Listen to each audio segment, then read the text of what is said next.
शुभ सकाळ गावाल्यानं तुमच्या या माझ्या मिनी ब्लॉगमध्ये स्वागत असा. तर आम्ही आज करतो फणसाची भाजी, म्हणजे आपल्या कोकणातील जनता भाजी. त्याला तर मग आपण फणस काढून घेऊया.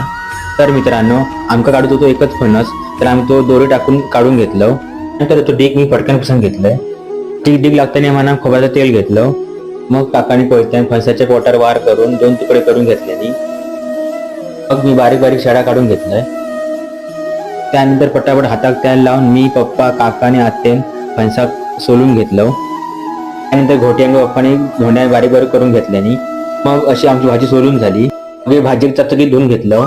मग चुलीवरती टोप ठेवून त्यात तेल टाकून कांदो, कढीपत्ता, मिरची, हळद, मोहरी टाकून भाजी फोडणी द्यायची. मग थोडा पाणी टाकून ती वाफेवर शिजवून घ्यायची. तर अशी झाली आमची भाजी तयार. या सीझनची पहिली भाजी म्हणा देवा कैच्या पानात नैवेद्य दाखवून आम्ही भाजी खाऊक सुरुवात केलं. चला तर मित्रांनो, व्हिडिओ आवडल्यास लाईक करा, शेअर करा, सबस्क्राईब करा आणि आपल्या माणसाला मोठं करा. धन्यवाद.